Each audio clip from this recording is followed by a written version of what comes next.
Olanlar, ona 9. günümüz devam edeceğiz. Daha sonra 80 kilometre alı. 9. günümüz deyip, imin öyden çıkan günümüzden ördü. Aşkavat'tan belki yolu düşönümüzde, uca 8. gün oluyor. Yürüdük onunla. Davaysa. Gideceğiz mi öyle? Daha sonra. Ver. Aşınca gidip bariyat. Son kuy 80 kilometre. Gıatı yengil geçip bariyat olanlar. Gıatı yengil. Dün Ruhölent'ten çıktı, öğlendik. Ondan sonra mangal yedik. Oğlanlar istişare etti. Son akşamlık kaydamızı 10 kilometre al geçtik. Olmaz 12 kilometre. Son geçen biz bak bir şey bildiren o. Hiç ilağdaydı. Yolum kovuladı. Tekiz. Bayırlı değil. Büyük pes ona zat yok. O tayda var. Ya şöyle ya idaram kağıtar. Ya polya taynik koleler. Daha sonra etip bariyat. Eyha! Az kaldı. 80 kilometre. Yeteceğiz. Ana pıstalın oyunu. Velosipedda Köytön dağı gidelin ettik Atabek bilen. Pıstalın suratını, men pıstalcığımın suratını Köytön dağdaki dinozavurların ayağının yanına görmek isteseniz yazın komentariyada like koyun. Neçe köp like komentariyada alsa. Şonça biz gideriz. Ay tapağı yok gideriz bir. İminli Köytön dağı, dağın yukarısına şu dinozavurların yanına velikte çıkacağız biz velosipedda. Yöne Köytön dağı barıp yukarık maşina çıkandık. İminli velosipedda. Edelin mi şunu? Yazın komentariyada siz edelin diysek bize caz bilyağıda bize bizim bir sözümüz var. Yazman komentariyada yazman. Yazın başlık Atabey go horlu yani. Olanlar saat 10 eurolu ayın 23 bugün. 77 kilometre alı görüşünü del daha şoğda. Nesip bolsa bugün yeteceğiz. Şular durdu şu var. Gördük ağam. Ağırlayın ne? 65 kilometre görkedi ağırda ne? Görel sağmanca var ya 3-4 saatte bugün. Daha şoğda. Sağman barın var. Sağ ol, sağırık kasam sıylanıda. Olanlar 60 kilometre alı. Makkay, daha şoğuz da stavka. Maskı işteyizin paronu ötürptür. İngi oran paronu bilen. Tavda olmakkay, minnettar reklamı derler o bu. Daha şoğuzda ne isteseniz da stav geçip olayanır. Daha şoğuzaklar. Arkayın havalarsın. Makkay bilen. Bunlar velosiped, bunlar çıkıyor. Abed edineceğiz mi yürüyoruz? Oh, Bobik gelin mi? Sana da orada adalar. Oğlanlar 500 kilometre gödünüz elem. 500 kilometre ne mi demek velosipedda? Buna seyredin. Atabek yağdadın mı? Yok yağdam. Kıyın oldu mu? Kıyın oldu yani. 47 kaldı da var. 47 kilometre kaldı oğlanlar. Yetip var ya 8. günümüz. Aşkavat'tan aydan mı da 9. günümüzden videon adı olur. Uydan çıkan günümüzden sanadık da. Yine oraya yatlatacağını şu sözü. Küçük yine yatlatmalı. Onun sebebi buluşmasın diyor. Canınız sağ olsun. Like, komentarı. Yetişeldi da yetişeldi. İyi sata o. Skorlar maksimumda o yaz. Maksimumda. 7'de bu da 2'de. Davayçı. Dinle Öyle yol yok. Hemen zaten külçay dedim. Dinle hemen minnettar. Sıylap, hormatlap. Yazyanlara, can etkenlere bari minnettar. Canın sağ olsun. Oğlanlar yılanla ayılık seyredin. Ben şu yazgın okumat koysam bilem. O berinin ne hilekliğini. Görüşünüz yağlı. 502 kilometrede primerna 45 kilometre kalı daha şoğda.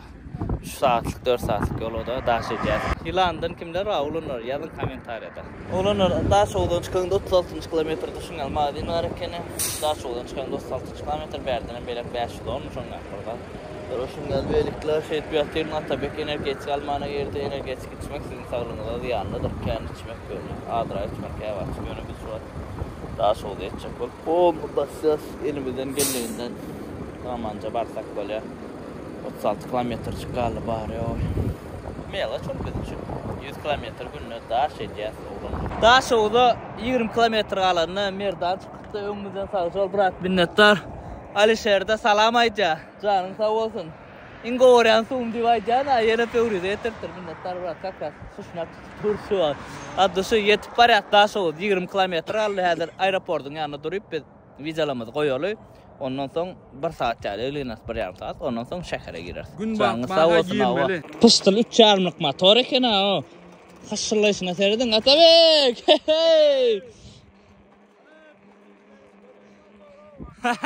Matiz oke. Ana bu 3 yarım inne bu.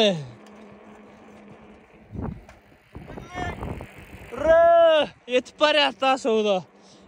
Tayda aeroport 5-6 kilometre aldı. Oh! Bas. Davay. Jaguar bilen oynatma. Bol. Bol. Davay. Ana şey deyip çık geliyor. Nasrayına gatov yetip baryas. Ertir 361 lira Velik'te ziyarete gitsek nasip olsa son kuytuğuna tayinlanıyaz. Ayın 23'ü hepten 3. günü. Geldiğin oğlanlar biz. Daha sonra aeroportta. Öyden çıkanımıza 8. gün oluyor. Aşkavat'tan çıkanımıza 8. gün oluyor. Öyden çıkanımıza da 9. gün oluyor. Geldik. Canına sağ olsun. Hazır şehirde bizim finişimiz borlu. Söderşim yerli şehir var yani. Nasip olsa 361 lira ziyarete gidecek Asfet'te. Bugün saat 6'da geldik de aeroporda. Ondan karoçu oturup bir giden vizalamadı. Hadi yolla çeklen koyulmadık. Olar koyduk 3 saatça leglenlik kolun.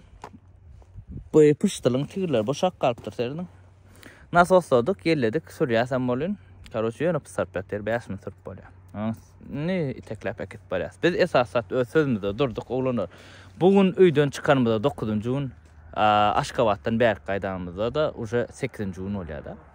Ana Hudayın kömeğiyle, Allah'ın kömeğiyle geldik da şoğda sağmanca geldik in esasat şol. Sözümüzde de durduk, utanmadık. Size söz verdik, söz verişimizde sözümüzde durduk. İnne nesip olsa köytana dağa çıkacak şu velikte. Allah yol verse. Ya başka velikte çıkanıyor, çıkan dağa esasat. Yar gece vulkan zatsa yok şu at. Barın yar уже. Teredin.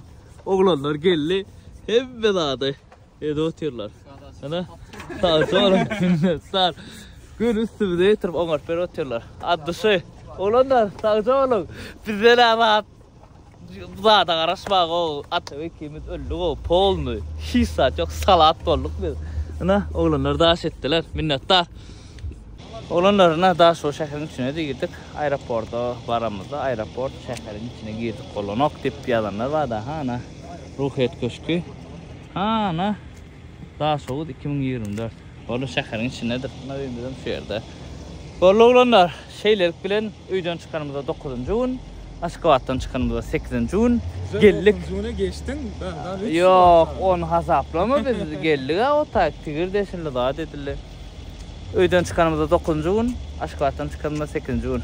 Geldik. Iydımıda gideyin yağdayımıza 5 günü bir hepte de bark bilen. Mesela o günü bir sportsmen olduk. Ama Täze rekortlar var inne.